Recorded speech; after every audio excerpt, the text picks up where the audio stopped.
BITEEE choice filling வந்து இப்போ start ஆயிருக்கு. இந்த கவுன்சிலிங்கில் பார்ட்டிசிபேட் பண்ணணும்னு நீங்கள் நினச்சிங்கன்னா கவுன்சிலிங் ஃபீஸாக நீங்கள் 5,900 rupees வந்து பே பண்ணுற மாதிரி இருக்கும். நீங்கள் ஃபேஸ் 1ல் இருக்கலாம், ஃபேஸ் 2ல் இருக்கலாம், ஃபேஸ் 3ல் இருக்கலாம், ஃபேஸ் 4ல் இருக்கலாம், ஃபேஸ் 5ல் கூட இருக்கலாம் உங்களுடைய ரேங்க்கு. பட் ஆனால் நீங்கள் இப்போவே வந்து பார்த்தீங்கன்னா கவுன்சிலிங் ஃபீஸை பே பண்ணிக்கலாம்.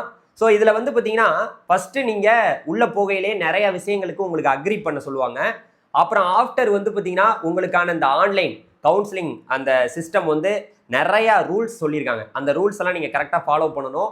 ஸோ இதை பற்றி தான் எப்படி நீங்கள் BITEEE சாய்ஸ் ஃபில்லிங் பண்ணுறதுங்கிறத இந்த வீடியோவில் டீட்டெயிலாக பார்க்க போகிறோம். நம்ம சேனலுக்கு புதுசாக வந்திருந்தீங்கன்னா மறந்துடாமல் சப்ஸ்கிரைப் பண்ணிங்க. நான் உங்கள் trending Tamil Gopi. Hello TDJs.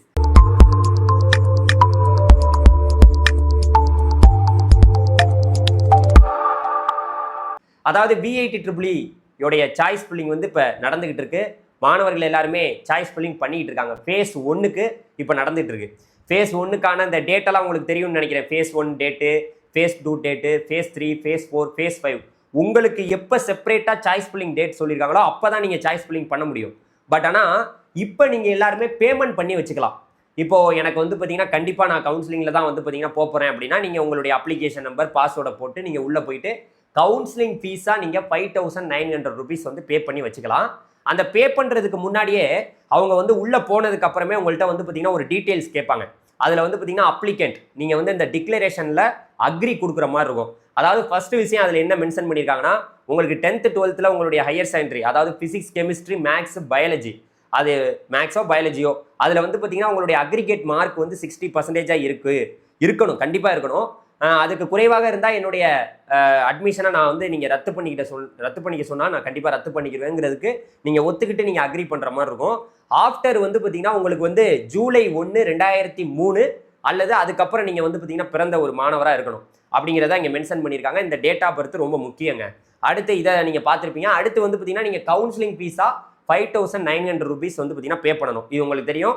அதில் இம்பார்ட்டன்ட் இன்ஃபர்மேஷன் ஃபீஸ் அந்த டீட்டெயில்ஸில் என்ன கொடுத்துருக்காங்கன்னா இந்த பேமெண்ட் வந்து நீங்கள் பே பண்ணிங்கன்னா அது ரீஃபண்டபிள் கிடையாது, நான் ரீஃபண்டபிள். உங்களுக்கு பணம் கொடுக்க மாட்டாங்க. ஒருவேளை உங்களுக்கு ஃபீஸ் வந்து பார்த்தீங்கன்னா நீங்கள் பே பண்ணிட்டீங்க, உங்களுக்கு வந்து சீட்டு கிடைக்கலன்னா உங்களுக்கு மறுபடியும் இந்த பேமெண்ட்டை கொடுக்க மாட்டாங்க. ஓகேவா? அதே போல் வந்து பார்த்தீங்கன்னா அவங்க என்ன கொடுத்துருக்காங்கன்னா அதில் வந்து பார்த்தீங்கன்னா நீங்கள் வந்து அந்த டிரான்சாக்ஷன் பண்ணையில் அமௌண்ட் வந்து டிரான்சாக்ஷன் பண்ணுறதுக்கு உங்களுடைய அந்த சிஸ்டம் வந்து கரெக்டாக இருக்கா, உங்களுக்கு இன்டர்நெட் ஆக்சஸ்லாம் கரெக்டாக இருக்கான்னு பார்த்துக்குங்க. ஒரு வாட்டி பேமெண்ட் பண்ணிவிட்டு நீங்கள் சில மிஸ்டேக்ஸ்லாம் பண்ணிட்டீங்கன்னா அது உங்களுடைய ஃபால்ட் அப்படிங்கிறாங்க. VIT பொறுப்பே இருக்காது அப்படிங்கிறதெல்லாம் அதில் எல்லாமே சொல்லியிருக்காங்க. அதுக்கப்புறம் நீங்கள் ஒருவேளை எனக்கு வந்து அந்த சீட்டு வேணான்னா UGCயோடைய நடைமுறை இங்கே வந்து கன்ஃபார்ம் வந்து நாங்கள் ஃபாலோ பண்ணுறோன்னு சொல்கிறாங்க. வேறு ஏதாவது டவுட்னா நீங்கள் கவுன்சிலிங்க்கு அந்த மெயில் ஒன்று கொடுத்துருக்காங்க, நம்பர் ஒன்று கொடுத்துருக்காங்க. அதுக்கு நீங்கள் டவுட்னா கால் பண்ணி கேட்டுக்கலாம். சரி, ஓகே சார்.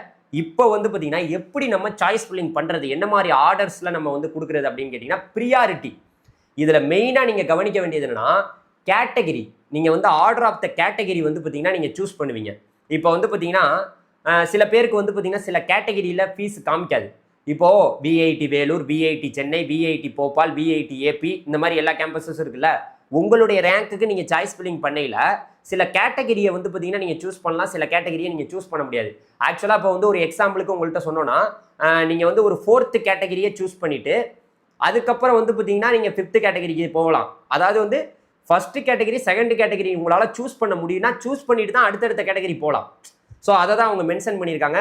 இதை நீங்கள் வந்து பார்த்தீங்கன்னா கண்டிப்பாக அந்த ப்ரியாரிட்டியில் எனக்கு என்ன மாதிரியெல்லாம் வேணும் நீங்கள் எடிட் பண்ணிக்கலாம். ஃபஸ்ட்டு வந்து நீங்கள் ஆர்டர் ஆஃப் த சாய்ஸஸ் கொடுத்துட்டு அதை வந்து ப்ரியாரிட்டியில் எனக்கு 2nd பிளேஸுக்கு போகணும், 3rd பிளேஸுக்கு போகணும்னு மாற்றிக்கலாம். ஸோ கண்டிப்பாக அந்த டேட்டை அந்த டைமுக்குள்ளே நீங்கள் வந்து சாய்ஸ் ஃபில்லிங் பண்ணி முடிச்சிட்டிங்கன்னா உங்களுக்கு சீட் அலாட்மெண்ட் வந்து பார்த்தீங்கன்னா கொடுத்துருவாங்க.